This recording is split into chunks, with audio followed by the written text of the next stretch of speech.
Am I the a-hole for not letting my brother and sister-in-law see my daughter after they threw away her medicine? I have a 4-year-old daughter, Emma. I'm an alcoholic, but I've been sober for 2 years. And my brother was Emma's court-appointed guardian from when she was 15 months old to just before her 3rd birthday. I had to fight for almost a year to get her back. My brother and sister-in-law are still upset that I took Emma from them, and have called CPS on me numerous times and make it clear that they don't trust me to take care of my own kid. They love Emma and Emma loves them, so I try to take her to see them a couple times a month. A couple weeks ago, Emma caught the stomach flu from someone at her preschool. I'm in school full-time and had a midterm that day, so I asked my brother to watch her for a couple hours so I could take my test. They said they were happy to take her, so I brought her to their house that morning with her medicines, a schedule saying when she's supposed to take which medicine and the dosage, a bottle of Pedialyte and a few changes of clothes. I came to pick her up after the midterm, and half her medicines, her clothes, and her Pedialyte were gone. When I asked about it, they said they threw away all of her medicines and the Pedialyte because they were liquids, and they were already opened, so I could have put something in there to make her sick/sleep. Not that it helps much, but I never hurt my daughter or gave her anything that wasn't recommended by her pediatrician. They also said I shouldn't be giving her Tylenol and Motrin. Again, her doctor said it's fine, so they didn't buy her any Motrin. Then I asked about the nausea medicine, prescription, and they said they didn't think she needs prescription meds for the stomach flu. They also felt her clothes weren't good enough for her, so they gave it to their neighbor for their garage sale and bought her new clothes, meaning they most likely took her shopping when she was sick and should have been resting. I left with Emma and haven't spoken to them since, except to tell them they will not be allowed anywhere near my kid unsupervised. I'm working in Thanksgiving, so I was going to drop Emma off with my parents, so she could see my family. But I still don't want her to be around them without me, so I'm leaving her with her babysitter instead. Now my family is giving me a hard time for not letting my brother and sister-in-law see Emma, and are excusing what they did by saying they were just worried about her. Am I the a-hole for not letting my daughter see my brother and sister-in-law? Now for the top comments. Not the a-hole. Your brother and sister-in-law are sabotaging your recovery and relationship with your child. I wouldn't be surprised to see them talk negatively about you and your history as she gets older. You may need some distance to feel safer and have the mental capacity to deal with them. They don't know this, but Em and I are moving across the country in February. I think the space will be good for us. A bit of advice: I would not give heads up. At all. I'll send them a postcard when we get there. They aren't worried about Emma. They are trying to sabotage your parenting efforts so they can regain custody of your daughter. It was lovely that they gave her a safe place to be when it was needed, but you've earned your daughter and deserve to be her mother without these people treating you this way. OP, document this event of them throwing away her prescribed medicine. Names, dates, doctor's contact info, etc. Keep any text where they admit that and their other bizarre behavior that day. You may need it one day. I'm not a lawyer or caseworker or anything like that, but I wonder if it could be a good idea to call the doctor to get new scripts and ask them to make a note in the file stating that brother and sister-in-law disposed of the original dosage. If brother and sister-in-law try that CPS crap again, I would want that as evidence that they are acting vindictively and don't have Emma's best interest in mind, as evidenced by throwing out her prescription medications while under their care. You need to stand your ground here. They're constantly putting you in danger of losing your child by calling CPS on you. They threw away prescribed medication.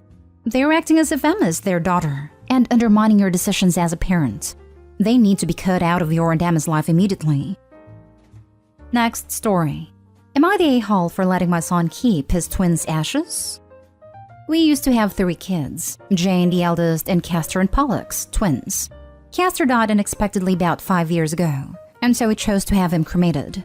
His urn was always in the common area of the house. Our daughter Jane, 24, was the first to move out a few years ago, whereas Pollux, almost 21, moved out more recently. When moving out, Pollux asked if he could take his twins' ashes with him. My wife and I agreed without hesitation because he was, in the family, the person who was the most impacted by Castor's death. Words cannot begin to describe how close they were. He didn't say a word for months when he died, and even years after his death, always sits down in front of the urn every day for at least an hour to think/meditate. Additionally, the boys always said and promised to each other that they would move out together and be roommates when they grow up. So we thought it would only be right to grant him his wish. Anyway, Jane visits us about once every 2 months. The first time she came after Pollux moved out, she didn't notice Castor's urn was missing. The second time, she asked if we had moved to earn elsewhere, and we told her, expecting her to understand, that we let Pollux keep it as Castor was his twin, and they promised each other they would live together. She did not take it well and exploded on us, yelling that he has no right, etc. We told her she can always just visit her brother, who lives closer to her than us anyway and with whom she has a good relationship with, to see the urn, but she rebutted that it was symbolic and that this was unfair. She left the house quickly afterwards.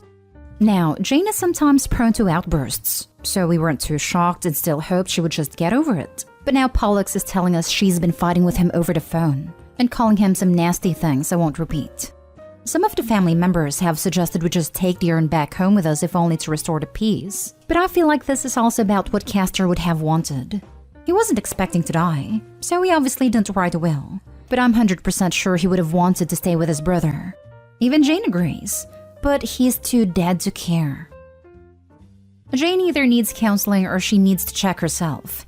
At 24, she should know better than to throw a tantrum when she isn't happy with the decision you've made.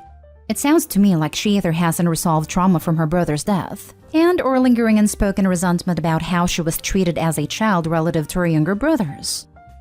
I say this with a genuine heart, but it sounds like your daughter needs therapy. And your son doesn't deserve more trauma by her inability to handle her feelings. Overall, it sounds like she ended up feeling left out of a twin thing that she's probably struggled with since they were born. She needs therapy. She's already in therapy, but for an unrelated issue.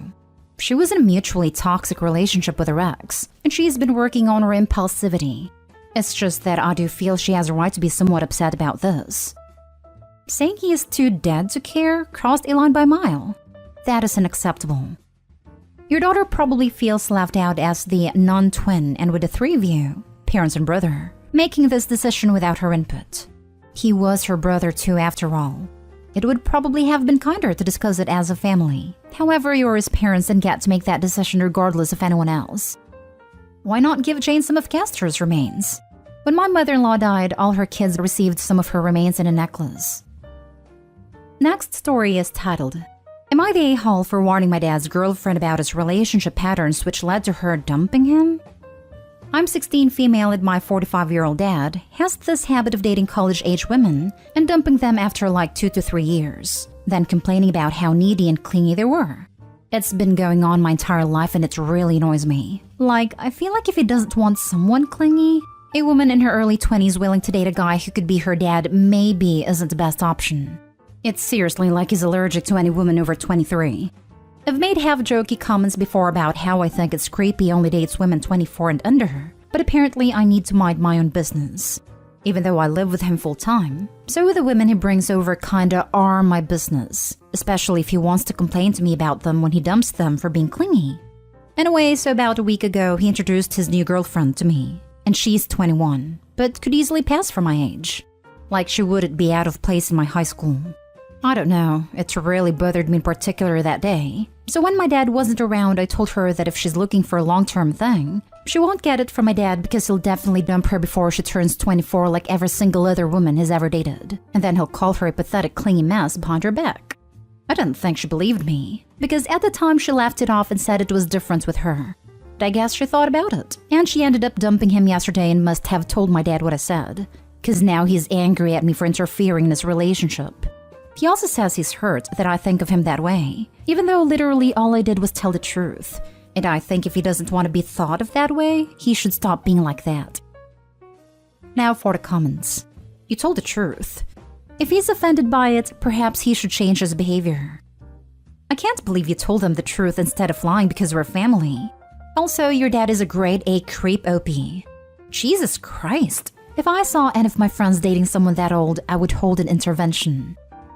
I would ask him then to hurry up and get through his midlife crisis, so you won't have to hear him complain about dating 20s then.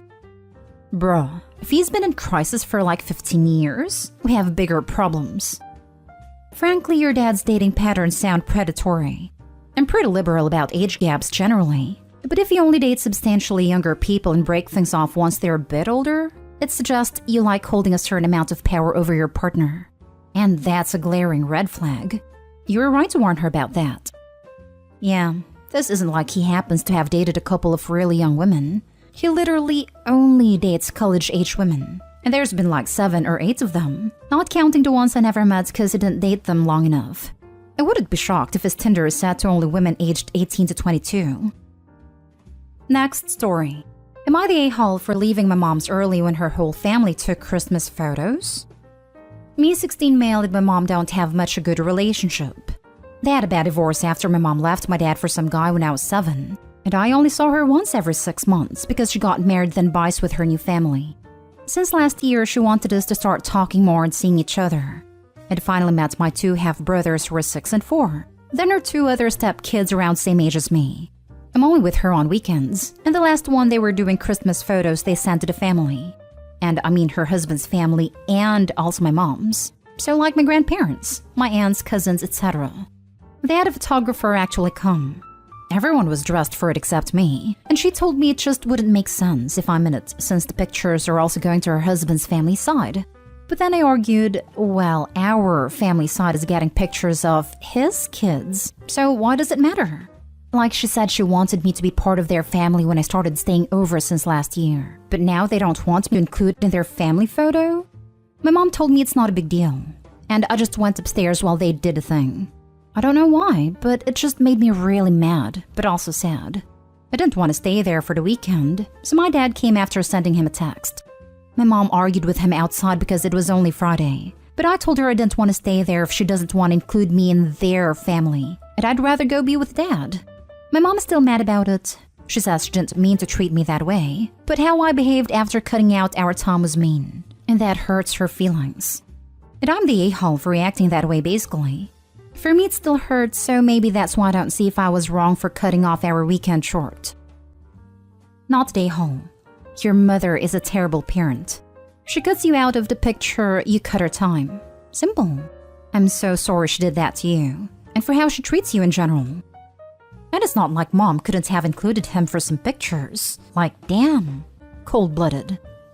Not the a-hole, but your mom certainly is. I don't blame you if you never want to go back. She's made it pretty clear who should things off as her family. Thing is, I didn't even want to start seeing her in the first place. She wanted me to, so I gave it a chance. And after all these months of going to see them, now suddenly she doesn't want me included. Please protect yourself. I'm an adult in my 30s, and this would absolutely crush me. Your dad sounds awesome. He's your true family.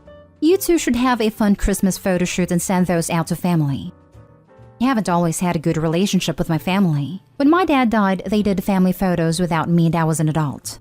Your dad sounds like a good guy. I'm sorry this happened. May I suggest having someone to talk to as when you're older? It's harder to do that, but it helps. I did therapy stuff as a kid, but mostly now just talk to my dad. He was cool about it when we left. We went to go eat, then had a whole talk we always have about how it's her and not me. Now for the last story. Am I the a-hole for demanding my parents spend the same amount of money they spend on my autistic brother every month? I, male 16, have an autistic brother, male 14, with lots of medical needs. We don't have a close relationship because of his behavior in general.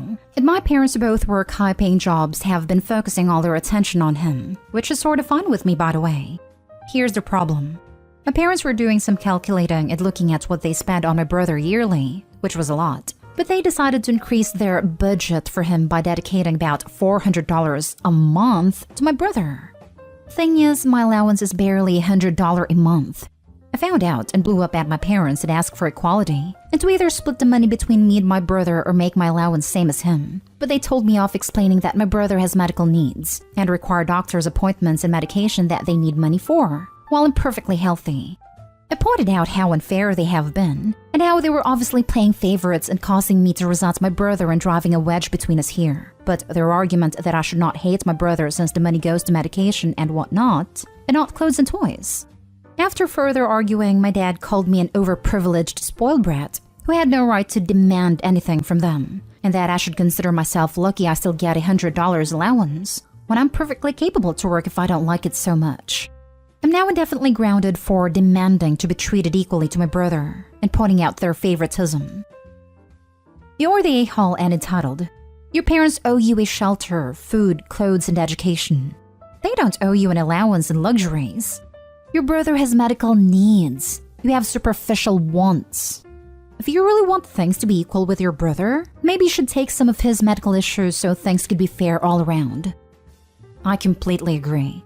There is a huge difference between spending money on a kid's medical treatment and giving a kid an allowance for whatever BS they want to buy. He needs to get a job if he wants more. My son is close to his age. He gets $10 per week and must do his chores to get that. $100 per month allowance is a lot. He needs to show appreciation to his parents.